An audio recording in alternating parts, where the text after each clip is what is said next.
18절부터 39절까지 말씀입니다. 사도행전 13장 38절부터 39절 말씀 제가 읽도록하겠습니다. 다 같이 읽겠습니다. 그러므로 형제들아 너희가 알 것은 이 사람을 믿어 죄사함을 너희에게 전하는 이것이며 또 모세의 율법으로 너희가 의롭다 하심을 얻지 못하던 모든 일에도 이 사람을 힘입어 믿는 자마다 의롭다 하심을 얻는 이것이라. 아멘. 자, 오늘 첫째 날은 사도행전 13장 38절 39절 말씀으로서 너희가 알 것은 이라는 제목으로서 오늘 말씀 나누겠습니다. 자, 우리 지난주 11시 예배 때 마지막에 어떻게 말씀을 끝났습니까? 자, 바울과 바나바가 안디옥 교회가 이방 정도로 막 부흥하고 있었습니다.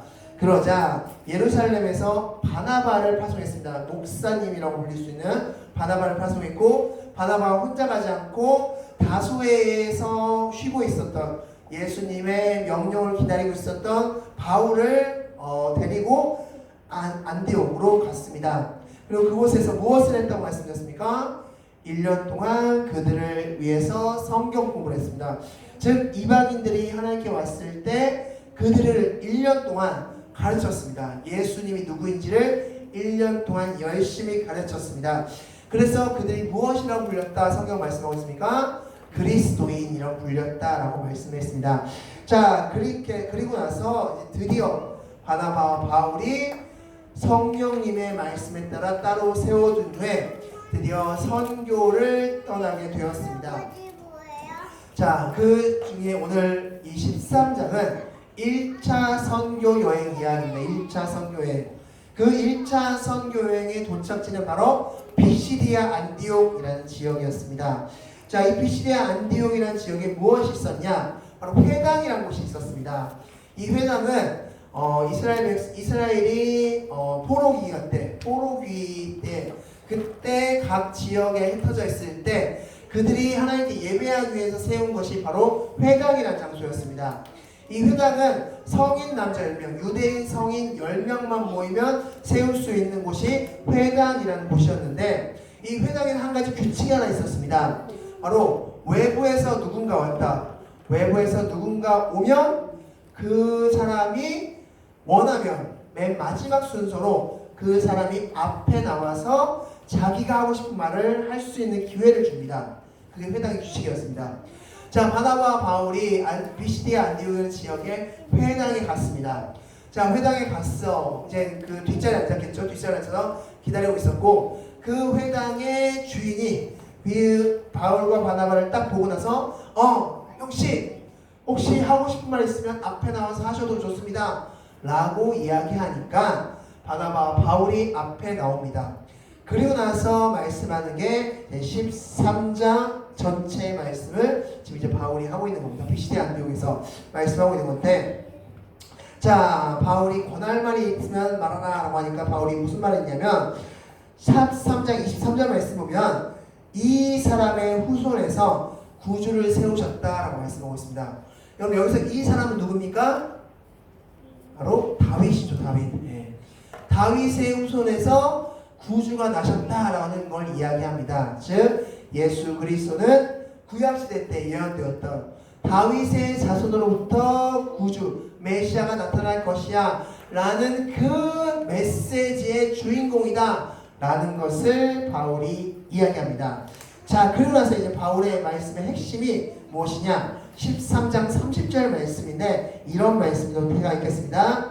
하나님이 죽은 자 가운데서 그를 살리셨다라고 말씀하고 있습니다. 즉 바울이 지금 예수님 이야기를 꺼내면서 하고 싶은 핵심은 예수님께서 부활하셨다는 뜻입니다. 그것을 바울은 핵심으로서 메시지 주고 있습니다.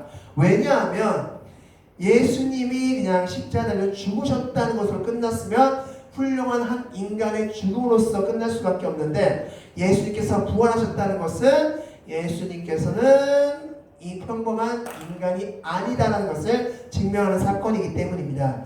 그래서 바울은 하나님이 예수 그리스도를 살렸다 라고 말씀하면서 이 이야기가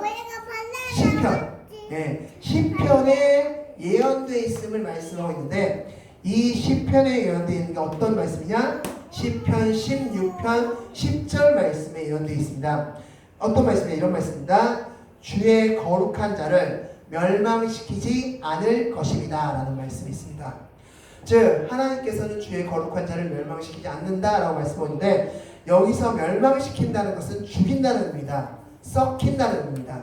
즉 하나님께서는 귀한 자, 그 귀한 자를 죽이지 않고 다시 살리실 것이다, 썩히지 않고 다시 살리실 것이다 라는 말씀이 구약에 예언되어 있고, 그 예언된 말씀의 주인공이 바로 예수 그리스도다. 왜냐하면 예수 그리스도가 십자가에 죽으셨다가 부활하셨기 때문이다 라고 이야기하고 있는 겁니다.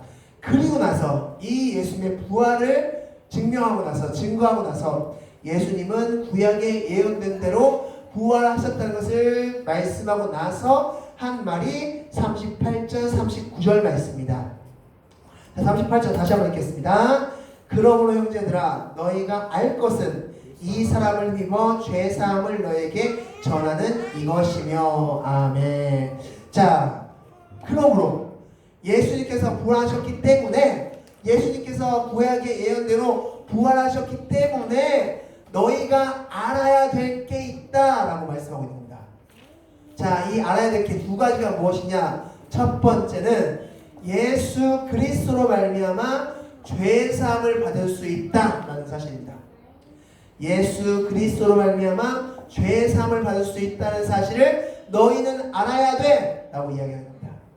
두 번째, 너희는 알아야 되는데 예수 그리스도로 말미암아 의롭게 될 수 있어 라는 것입니다.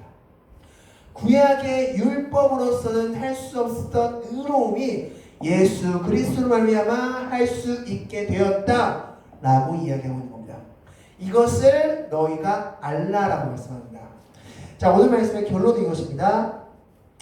바울이 이야기하고 있는 너희가 알라라고 하는 이 두 가지 사실은 단순히 이 당시 BCD 안디옥 사람들만 알아야 되는 사실이 아니라 지금 2025년도 현재를 살아가고 있는 우리들도 반드시 알아야 되는 사실이라는 것을 기억하시기 바라겠습니다. 여러분이 신앙생활하고 또한 이번에 기도회를 참석하고 살아갈 때 내가 이 사실을 지금 정확히 알고 있는가를 점검하시는 여러분들이 되시기 바라겠습니다. 그 첫 번째는 바로 죄사함, 두 번째는 의로움이라는 것입니다. 자, 이 두 가지에 대해서 지금 한 가지 한 가지씩 같이 말씀을 통해서 보도록 하겠습니다. 먼저 죄사함에 대한 말씀을 같이 말씀을 통해서 보겠습니다. 창세기 말씀에서 이제 이스라엘 아담과 하와를 하나님께서 창조하시고 나서 아담과 하와에게 아담과 한 언약을 맺습니다. 어떤 언약을 맺습니까? 선악과 나무를 가리키면서 하나님께서 이렇게 말씀하시죠. 모든 동산의 나무는 너희가 먹어도 좋지만 어떤 나무만큼은 너희가 먹지 말라? 선악을 알게 하는 나무만큼은 너희가 쳐다보지도 말라, 근처에 가지도 말라, 돌아보지도 말라 라고 말씀하십니다. 이것을 우리는 무엇이라고 표현하냐면 행위 언약으로 표현합니다. 행위 언약. 즉 우리가 어떤 행위를 했을 때 그에 대한 보상을 주어진다는 겁니다. 행위 언약. 아담이 선악과를 안 먹으면 그럼 하나님께서 주시는 놀라운 은혜와 축복을 아담은 경험할 수 있게 되는 것입니다. 자, 그런데 어떻게 됐습니까? 우리가 잘 알고 있듯이 아담은 선악과를 먹었습니다. 그러면 이제 행위 언약이 끊겨진 겁니다. 행위 언약이 없어진 겁니다. 아담이 일방적으로 그 언약을 파기한 겁니다. 자, 그렇게 파기함으로써 인간은 죄인이 되었습니다. 죄된 사람, 죄의 몸을 입은 존재가 되었습니다. 자, 그렇게 죄된 몸을 입은 존재가 된 인간을 하나님께서는 우리가 잘 실수했구나, 우리는 더 이상 안 되겠다, 이 인간들 다 포기하자 라고 하신 것이 아니라 또 하나의 언약을 맺습니다. 그 언약을 이름하여 은혜의 언약이라고 표현합니다.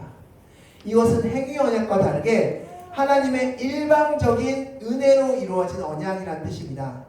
하나님의 일방적인 은혜에 따른 언약, 그게 은혜의 언약인데, 자, 그 은혜의 언약이 무엇이냐? 바로 창세기 3장 15절 말씀에 나와 있죠. 여자의 후손이 뱀의 머리를 상하게 할 것이다 라는 은혜 언약을 하나님께서는 일방적으로 우리에게 주셨습니다. 아담에게 주셨고 또한 우리에게 주셨습니다.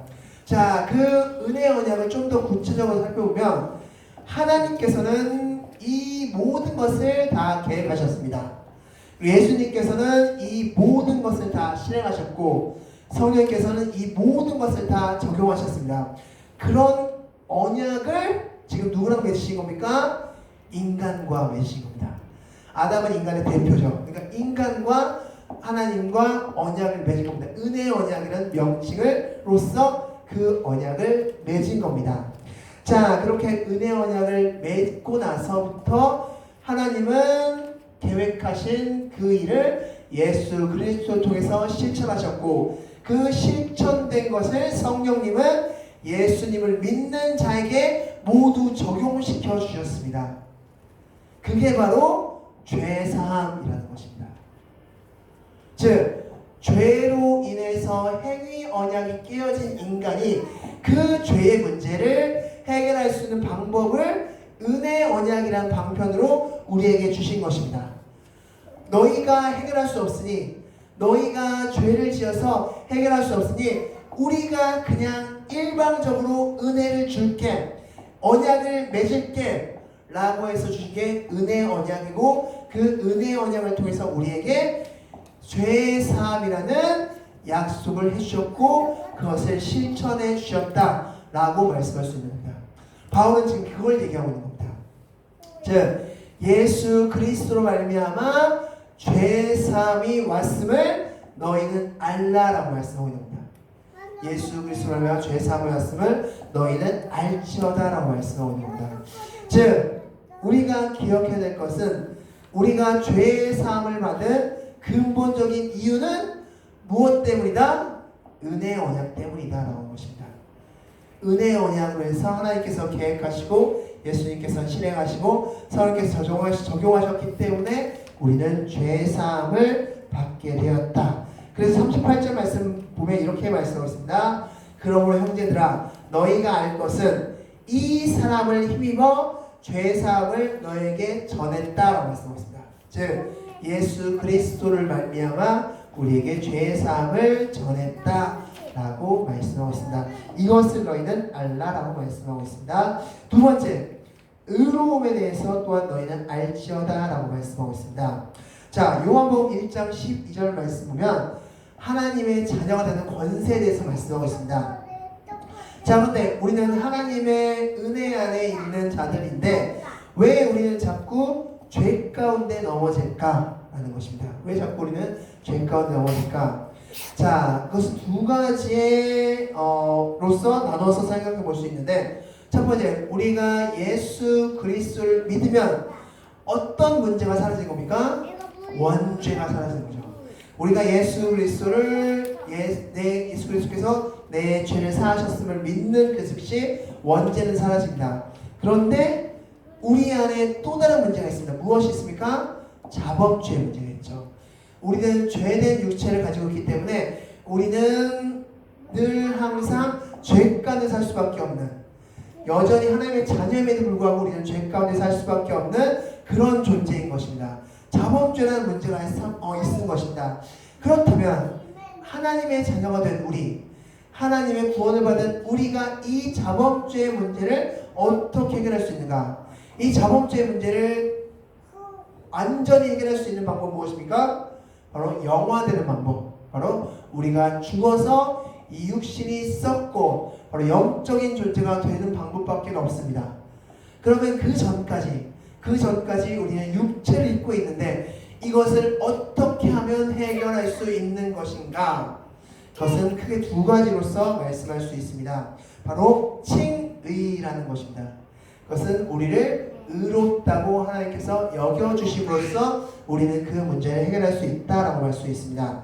마가복음 14장 36절 말씀 보면 예수님께서 기도하실 때 하나님 이 잔을 내게서 옮겨주시옵소서 그러나 나의 원대로 마옵시고 아버지의 원대로 되길 원합니다 라고 말씀한 기도하였고 예수님께서는 하나님께서 원하시는 방법대로 십자가를 지심으로써 그 십자가를 지심으로써 예수님은 하나님께서 만족하시는 것을 누리게끔 하셨습니다.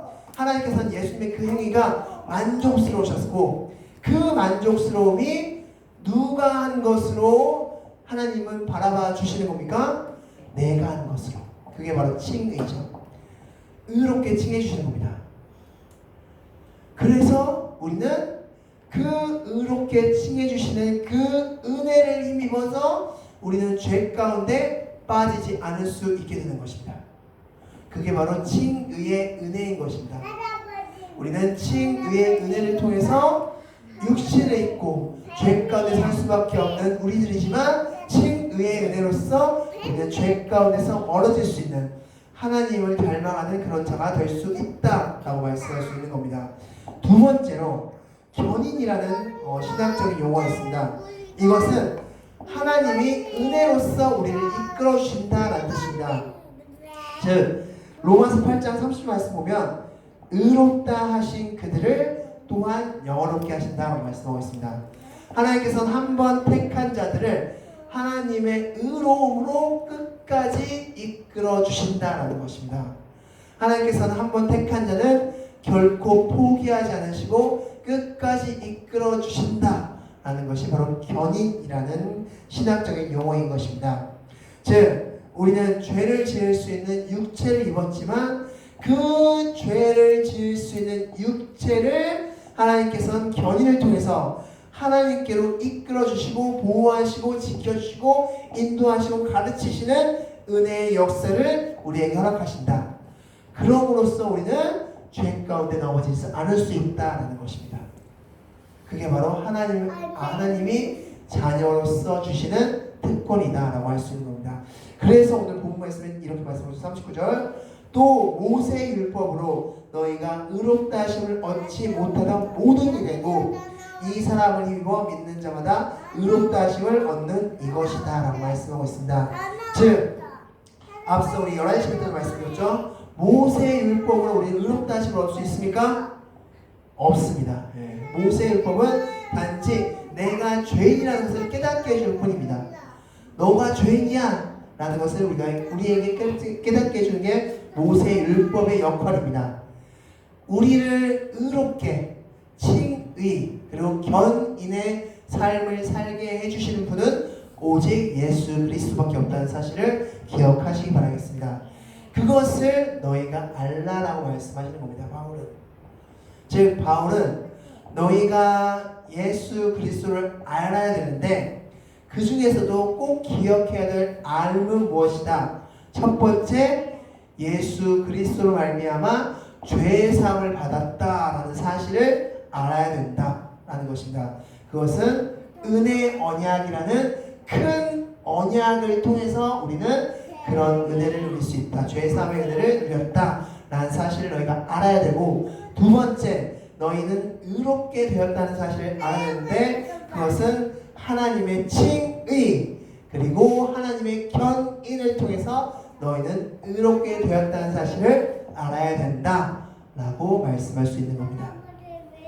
즉 우리는 바울이 말했던 이 죄사함의 진리 그리고 의롭게 됨에 대한 진리를 우리는 알고 신앙생활을 해나가는 여러분이 되어야 될 줄 믿습니다. 이것을 확실히 아는 사람과 확실히 모르는 사람의 신앙생활은 분명히 다를 수 있습니다. 내가 확실하게 오늘 이번 기도를 통해서 이번 8월 한 달간의 기도를 통해서 나는 예수 그리스도를 말미암아 죄사함을 얻었다 라는 것을 확실하게 믿고 나가시는 여러분 되시기 바라겠고, 나는 예수 그리스도를 말미암아 의롭게 되었다 라는 것을 확실하게 믿으시는 여러분들이 되시기 바라겠습니다. 이번 기도를 통해서 그 두 가지를 항상 붙잡고 나가시는 여러분들 되시기 바라겠습니다. 우리 다 같이 하나 기도하겠습니다. 이 시간 다 같이 하나 기도하겠습니다. 이 시간 다 같이 기도하실 때